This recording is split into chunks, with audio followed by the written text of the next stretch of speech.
Are you ready to learn how to sort and grade green coffee? Join me in the third episode, coming up next.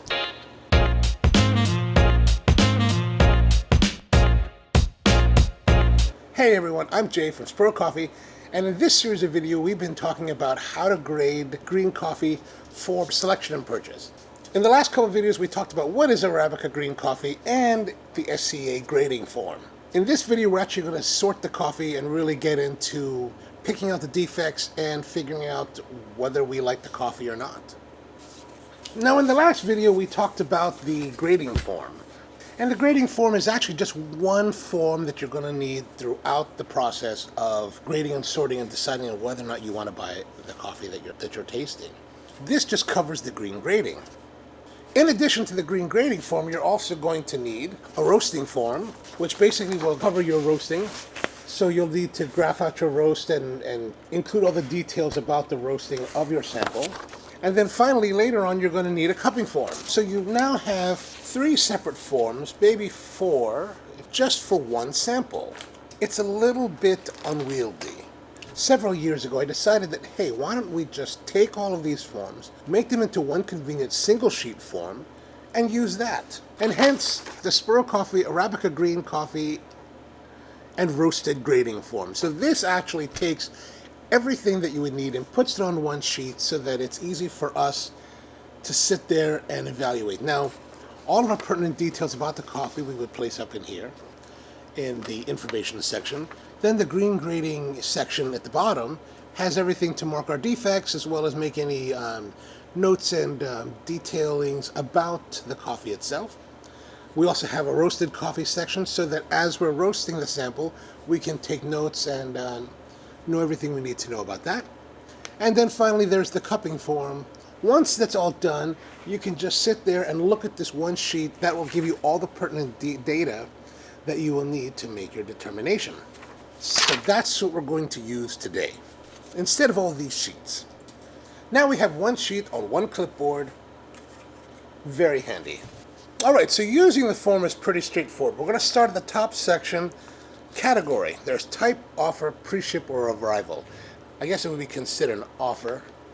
The origin itself is Costa Rica. The producer, Café Capri SA. And the farm is Cordillera del Fuego. Lot number. So the altitude, we know there's 1,700 meters. This is a 2020 harvest. And the varietals that are being used, it's Catura and Catuai. And the processing is called Termico. So what is Termico? Termico is actually is known as what's called a thermic process. It is an experimental coffee process that was invented by Don Luis Campos from Cordillera del Fuego. The coffee cherries are allowed to ripen to their fullest, to the really, really dark burgundy red color to get the maximum sugar content. Then once harvested, the beans or the coffee cherries are taken back to the mill.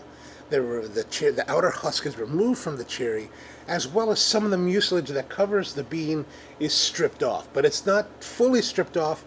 It's stripped off in a more of a honey process style, so you've got a decent percentage of mucilage left on the bean. From this point, the coffee beans, the coffee seeds, the beans that have the mucilage on them are moved into another tank where they're heated. That heating process is supposed to break down the natural sugars in the mucilage covering the bean, as well as start to lightly caramelize them. This process is supposed to give a really smooth and fruity round cup of coffee that's really well balanced. Is it true? Oh, I guess we'll find out soon. Now that we've got all the pertinent information on the sheet, let's move on to the next part, the real meat of what we're going to be doing today, really sorting the coffee and seeing, well, how it is. The first thing we want to do is take our tray, get it on our scale, let's tear it out, and we're going to weigh the amount of coffee that was sent to us. It says 300 grams, but we want to double check. According to the scale, we have 299 grams. 1 gram short of what it says. Do we get too worried about it? Probably not. Sample size 299, and today's sample date. The next thing we want to do is we have a color. We want to look at the color and determine what is the color. The color choices really are blue-green, bluish-green, green, greenish, yellow-green, pale yellow, yellowish, and brownish. You know, I would say that this is more of a greenish color. I'll double check with my glasses. I mean, it's not green, right? Now, the bluish greens tend to get a lot, really emerald kind of coloration to it. That's really interesting. But this is definitely in the green category. So we'll just say that this is green. We'll circle on our form here.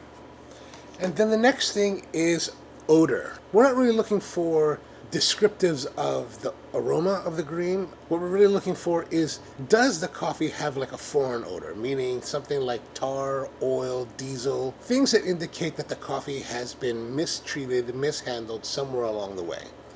Otherwise, we would consider that clean.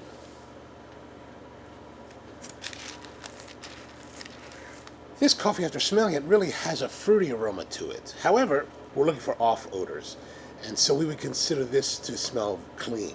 And of course, clean is desirable. The next we're going to do is now, it says moisture content. So we're going to use our Sinar 6095.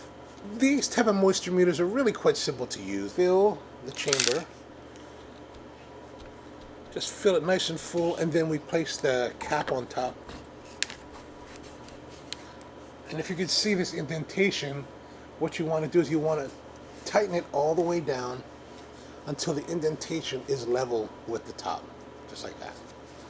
Then we will hit the test button. Make sure that it's set for Arabica coffee, and then do our meter readings. Our first meter reading is 11.7%, but we want to do an average of 3. We're going to test it again. And by doing 3 readings, you're going to get a better feel for what the coffee really is. So our second reading is 11.8. Now we're going for the third reading. And 11.5. So we're right around 11.6 or so, which is fine. Let's put that in there. Now our desired range really is a maximum of 12, up to 12%, 10 to 12%. Then at 11.6%, it's pretty wet. You know, I normally would like to see it around 11. But, you know, that's something is that really a big concern? Next up is density. And density can be measured in a variety of ways. If you get the really fancy Sinar 6060, they have built-in functionality for measuring density and makes it much easier. However, if you don't have that, you can use something called free flow or bulk density measurement. And this is a measurement that the ISO, the International Standards Organization, has recommended for bulk whole bean coffee measurement. Now, how we're going to do this, we're going to take a vessel, and you can actually use any vessel. The important thing is to understand how much water that vessel can hold. So you can use any vessel. What you just have to do is measure the amount of water that that vessel will hold to a particular volume before you actually start. So right now we've got a graduated beaker, and this thing holds, what, 200 milliliters of liquid. 200 mils to this line. We're now going to take the coffee and fill it to the 250 mil line. And hopefully you're doing this nicer than I am. So right there, about 200 mils. One of the things you want to be aware of when you're doing free settled density measurement is that it's a little bit of a misnomer, right? Well, while we're looking at how much of the weight fills that volume, what we're also missing is the space between each of the beans, and that has to be calculated as well. For the free flow method, what we'll do is we'll just use averages to get a better feel. And so how we do that is we're just going to take this, pour it back, and then pour again.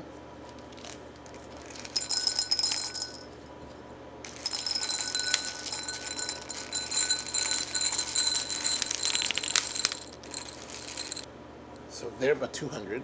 Wave that again. 153 grams, and then we'll do that a third time. So in those 3 readings, we have 143, 153, and 148 gram readings. So 3 pretty different results as far as weight. Now we're just going to calculate. And how we calculate the density is we use a formula of mass divided by volume.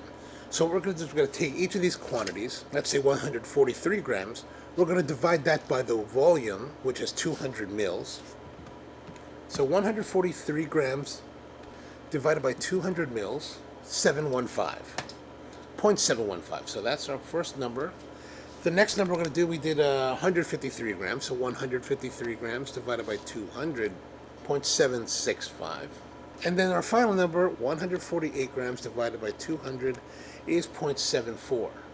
So now we have 0.715 grams to milliliters, 0.765 grams to milliliters, and 0.74 grams to milliliters. Now we're just going to average that out, equals 2.22. We're going to divide that by 3, and that's going to give us 0.74. So our density, 0.74. So what does all that mean, 0.74? Well, we would consider that any density reading above 0.68 grams per milliliter would be dense. We would say that 0.64 would be low. And readings about 0.66 grams a milliliters would be average. Now this one we're 0.74, so this is pretty dense. This is really dense coffee. Great. Why is dense coffee a valuable thing? You can fit more coffee by weight into a smaller space. Now the next section we have here is water activity. I don't have a water activity meter, though there's one that's made by Rotronic that I've used in the past that is really great. It's a little bit lengthy to use in that it takes about 5 minutes to make each reading. One day I'd like to get a nice water activity meter. Hopefully they come down in price because they're pretty pricey still. Moving along, let's clean up here. Well, here we go. Cleaned up everything. So what you want to do is you always want to have a clean workspace. And as you can see, I've got the black board that I talked about in the last episode. What we're going to do now is we're going to actually spread out the coffee and look for defects and any problem coffee beans. So we're just going to take a little handful. If you need, use glasses. I'm getting to that point where I need. All right, so let's just start to look. First thing off, we've got this bean here. This is broken chipped. And by the way, I've got this green grading aid. This is something that I got years ago that I've kept, and it's really just a form that I use on the table where I can just put everything aside and categorize it, and then I count later. To be honest with you, I don't remember where I got it. I don't know where to get it. I'm trying to find it. So if I can find a link, I'll place it in the description below. All right, so we've got our broken. First off the bat. Now we're just going to spread out the coffee and just looking for defects. Sometimes you might notice it, and like right here, this is really going to be hard to see, but there we go. There is a little tiny hole right at the split between the two sides, the two halves of the bean. There's a little tiny hole. That is actually a little insect damage. So we'll consider that slight insect damage. Also, what I've got with me is the SCA's Arabica Green Coffee Defect Handbook. If there's ever a time if I see a bean that I'm like, oh, what is that? I'm not familiar with that. What looks problematic? I can look in here and it'll help give me a guide to show me what defect it might be. At the end of the day, you still have to determine for yourself what the defect is, but it's up to you to decide if that truly is the damage or not. It also gives information on what are the potential causes for that defect, as well as possible remedies. Now this one, can you see that? How do I get this? So here we've got one that's really, I would say, withered. It's kind of shriveled. It looks almost like it's mummified. So put that there, withered. Here's an example. So this one here is just an odd shape. This is an odd shape.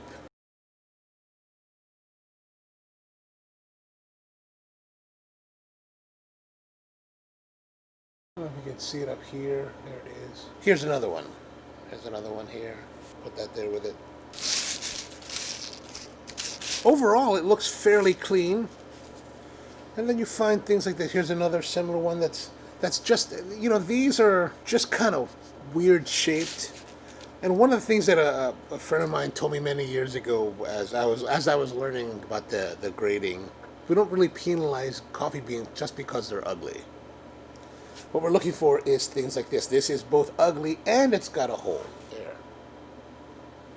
See that little slight insect hole? So those little holes are the coffee berry borers, and here's another one. Now, and remember the slight insect damage, is a category of 10 examples before you can claim one defect. And that is because, you know, there can be a lot of that. Here's 2 of them. Well, that one's not really quite a hole yet, so we won't. But this one has a hole in it.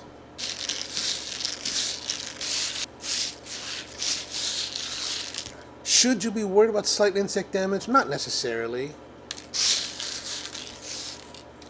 Again, you don't want to get too crazy about it because it's really about the sum of all parts rather than just the individual defects.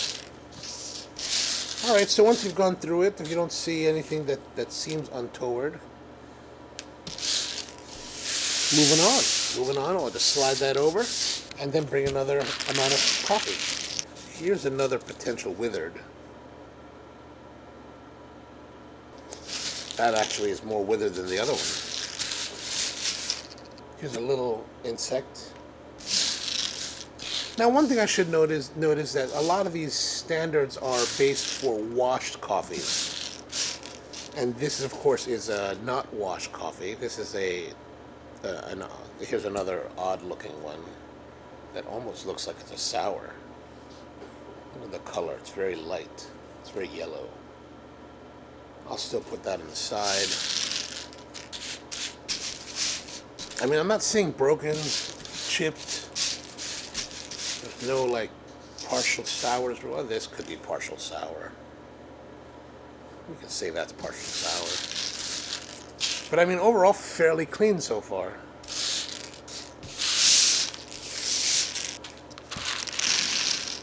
Like here, we're getting to the point where we're starting to see some insect damage, so we'll move that on there as well. Well, this one does have some damage. As long as it's damaged, then we can consider it. But just ugly, we let that go.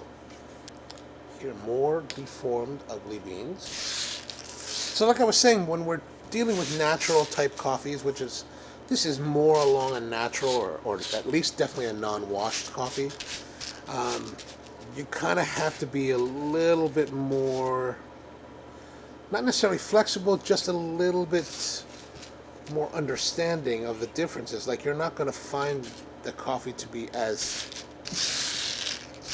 but we're not seeing defects, and that's the important part. Like this one, this is cracked, so we consider that a broken.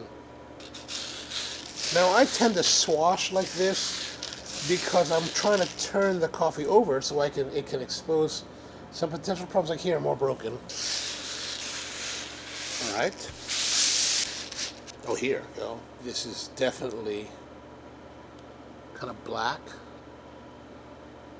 Right at the edge there. That's not insect damage. My gosh, I want to say that's almost partial black.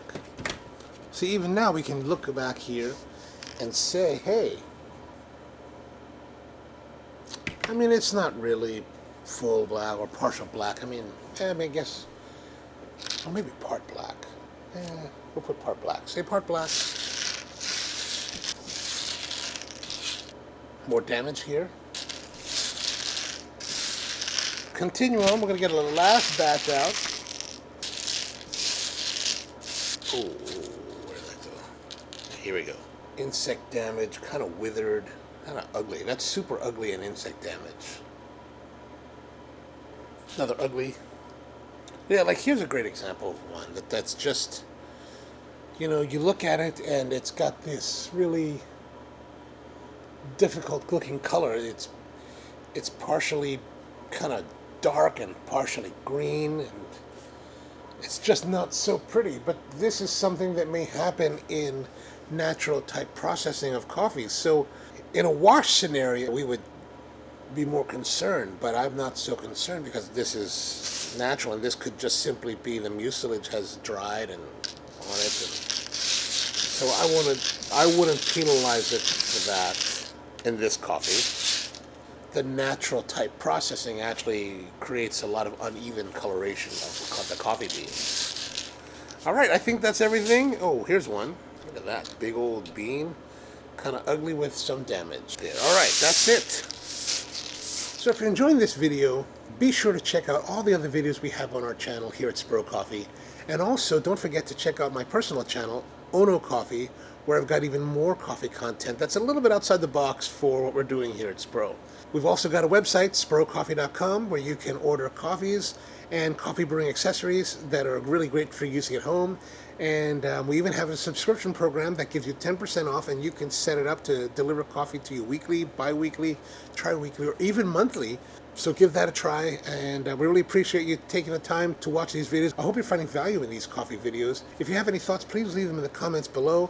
Even suggestions for upcoming videos would be great to have. Any kind of feedback you'd like to give, we'd love to hear it. Get a chance, come down and visit us in Hamden on the Avenue. So we're open every day, 9 to 2 right now. So come and see us. We've got a lot of great coffees for you to try, and hopefully you get to enjoy our hospitality. Let's have a look at our results. First, we have no Category 1 defects. That's great. That's what we want. We want to have that result. As we talked about in the last video, that any example of a Category 1 defect will result in the coffee being deemed not specialty. So let's go down to the Category 2 defects. We have partial black. We have one instance, so we'll put that in the defect, the number of defects column. Part sour, 1. Withered, 2. Broken, 3. And then slight insect damage, 2, 4, 6, 8, 10. All right, so now what does that mean? Each of the Category 2 defects has a particular number of allowable defects before it's considered as a full defect, right? I don't really know if that ever makes any sense, but as you can see, we have part blacks, and we have one example of a part black. In order for that to be considered a full Category 2 defect, we need to have 3 examples of the partial black. In this case, we only have one, so therefore we don't consider that a defect. Part sour, same thing. We have 1 instead of 3, no defect. Withered, we only have 2, so therefore we don't consider that a defect. Broken is also 5 examples to be 1 defect. We only have 3, therefore no. Now in the case of slight insect damage, we do have 10 examples of slight insect damage, which is the standard for a full defect. So we will consider that to be 1 full Category 2 defect. So when we're scoring now, even though we may have different examples, we have 1, 2, 4, 7, 17 examples of defects, we actually only have 1 full Category 2 defect. Now if we go back to the designation, specialty or below specialty, we would consider this to be specialty, right? And why are we saying that? Because it does have a greenish color. It does not have any foreign odors. It is within the acceptable range for moisture, so it's at 11.6. It has a density of 0.74, and it only has 1 Category 2 defect. So we would say that that is specialty. A couple other questions that are on our particular form is it in Grain Pro? Yes. Is this a spot offer, meaning that is this coffee just part of a regular stocked catalog of coffees available at a warehouse from an importer? The answer to that is yes.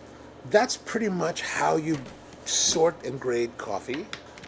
Now, a big question people have is, what am I going to do with these defects? I personally put them back in because what I want is the actual experience of the coffee. The next thing we're going to be doing is roasting the coffee and then cupping it. So I want to have the entire experience, not just one that's been cleaned up. So we're going to just put all this back in here. Whoa. Don't forget to check out our videos, our previous videos for this green coffee grading. And the next video is going to be taking this sample and roasting it. So be sure to check that out. Look forward to seeing you next time.